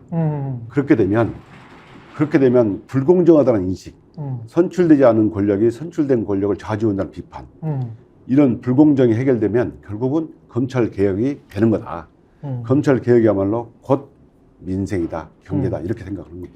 김건희 부부 종합특검 왜 김건희 여사 종합특검이 아니고 예. 김건희 부부 종합특검입니까? 김건희 씨가 예. 한 행위이긴 하지만 기본적으로 부부라는 게 윤석열 전 검사가 특검 시절에 부부 공동체, 관계 공동체라는 개념을 만들어서 기소했지 않습니까? 그렇죠. 부부라는 건 기본적으로 공동체입니다. 그렇죠. 이 공동체에 의한 범행인지 아닌지를 밝혀야 된다. 어. 이렇게 제가 생각하는 거죠. 특히 도이치모터스 주가 조작 의혹 사건 같은 경우에는 예. 결혼한 이후에도 지금 그 그렇습니다. 행위가 있었던 거잖아요. 그런 일부 있는 거죠. 예. 그리고 일부 있고 그리고 그 다음에 대선 후보 시절에 그것과 관련해서 말을 했잖아요. 예. 예. 뭐 손해만 보고 다 팔았다. 예, 예. 2차 주가 조작 시기에는 관여하지 않았다. 네. 그런데 2차 주가 조작 시기에도 관여한 정황이 지금 다 증거로서 재판 과정이 나왔죠. 나와 있는 것이고. 예, 예. 그러면 허위사실 공표랄지 여러 가지 게 걸릴 수 있는 거 아닙니까? 대통령도? 대통령도 네. 이게 지금 대통령이니까 네. 소추는 안 되지만 수사는 할 수 있죠. 그렇죠. 예. 예. 그리고 여러 지금 논란이 있긴 합니다만은 가령 뭐 경찰의 내사 보고서가 나온 그 이후 시점부터 생각을 해보자면 네. 왜 계속 이 관련된 사건이 덮인 것처럼 보인가? 주가 조작과 관련해서는 네. 그 뒤에 어떤 검사가 있는 게 아닌가? 예. 또는 검찰 세력이 있는 게 아닌가? 그것과 관련해서도 좀 따져볼 필요가 있지 않나요? 기본적으로 특검이 된다면 예. 그 부분도 수사를 할 수 있겠죠. 관련 범죄니까요. 예. 김건희 도이치모터 특검법에 예. 관련 범죄도 수사할 수 있게 돼 있거든요. 지금의 특검보다는 훨씬 더 넓어지게 되네요. 폭도. 그렇습니다. 그렇게 네. 해야 국민들은 지금 과거에 김건희 씨 특검에 대해서 70% 정도가 찬성으로 제가 알고 있어요. 그렇죠. 이게 좌절됐잖아요. 국민들은 과연 김건희 씨 관련해서 어떤 일이 일어났는가 그 진실을 알고 싶어해요. 그렇죠. 정치가 뭐냐. 제가 페이스북에 사직의 변을 쓰긴 했지만 정자정야라는 것은 잘못된 걸 고치는 거예요. 첫 번째가. 근데 잘못된 걸 고치려고 하라고 국민들이 특검법을 만든 거죠. 네. 또 자기 아내를 수사하라고 통과시킨 국민들이 통과시킨 법을 거부했어요. 저는 이게 사직의 변에서 뻔뻔하다고 표현했습니다. 제가 예를 들면 중앙검수장이 있는데 저한테 제 아내나 제 가족에 대해서 수사하라고 고발장이 왔습니다. 제가 이거 수사할 수 없다거나 제 마음대로 결정하거나 이럴 수는 없잖아요. 조리상 상식적으로 제가 그걸 회피해야 되는 겁니다. 이해 충돌 문제가 생기잖아요. 예. 대통령이 아무리 거부권이 헌법상 보장된 권리라 하더라도 그렇죠. 행사해서는 안 되는 겁니다. 예. 이게 상식이죠. 그렇죠. 예. 이게 보편적 상식이라고 정의로 생각합니다. 예. 헌법상 보장됐다고 하더라도 국민들이 봤을 때는 예. 야, 저거 직권 남용 아니야? 본인이 가지고 있는 권한을 너무 심하게 남용하네. 이렇게 느껴지는 거죠. 정서적으로 제가 말씀드린 법률적으로는 뭐 그렇게 충분히 뭐 거부할 수 있다고 하더라도. 예, 모든 권한에는 예. 한계가 있는 거죠. 예. 김건희 부부 종합특검을 지금 현재로는 뭐 거부권을 계속 행사해서 안 될 거는 같은데 예.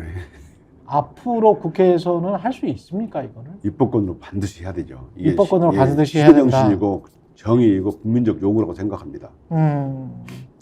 윤석열 사단 청산에 최선봉에 서겠다라고 하신 뜻도 결국은 김건희 부부 종합특검을 성사시켜야 되겠다라는 그런 말씀이신가요? 그렇습니다. 저는 국회 입법권으로 특검법을 반드시 제정해서 예.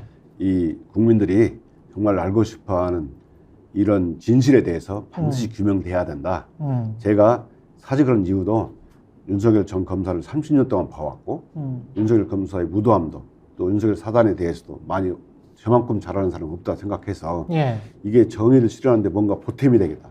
쓰임이 되겠다. 뭔가 역할을 해야 되겠다 생각이 들어서 제가 사직을 하게 됩니다. 사표가 만약에 받아들여지면 예. 시기 안에 받아들여지면 국회로 가고 싶다 이런 생각도 있으세요? 뭐 제가 쓰임이 어디에 있든 간에 저는 이 검찰을 개혁하고 또 김건희 부부 종합특검으로서 국민적 의혹을 해소할 수 있다면 제가 어떤 쓰임이라도 제가 다 달게 받겠다. 국회를 가든 못 가든 간에 네. 김건희 부부 종합특검은 꼭 성사시키고 싶다. 예. 예. 알겠습니다. 마지막으로 뭐 말씀하실 거 있으십니까? 예. 거의 다 끝나갑니다. 벌써 다 시간이 됐습니다. 예.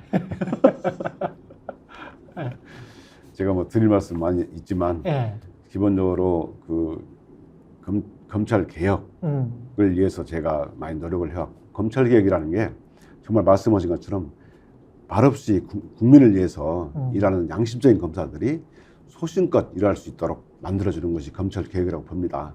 그래서 저는 이런 검사들이 소신껏 일할 수 있도록 이런 검찰 개혁을 완성해서 예. 검찰을 국민의 품으로 돌려드리고 또 제가 강조했던 김건희 씨 부부 종합특검, 예. 디올백 사건이라든가 양평 고속도로, 그다음에 코바나 콘텐츠, 도이치모터스 모두 국민적 범죄적 의혹이 있는 사건을 모두 수사해서 국민들에게 진실을 알리는 것. 이게 말로 시대 정신이고 보편 상식적인 정의라고 생각합니다. 이걸 위해서 제가 쓰임 있는 것은 노력할 거고 예. 이 모든 것은 우리 목표를 위해서라면 나머지는 다 수단에 불과하다. 이렇게 생각을 합니다. 생각만 해도 통쾌하네요. 예. 김건희 부부 종합특검. 김건희 부부 종합특검 한번 추진해 봅시다. 예, 이성윤 법무연수원 연구위원이었습니다. 고맙습니다. 네, 감사합니다.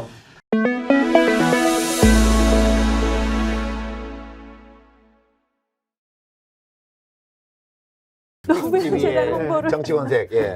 다시 제가 말씀드리죠. 예. 구독, 좋아요, 사랑입니다. 예.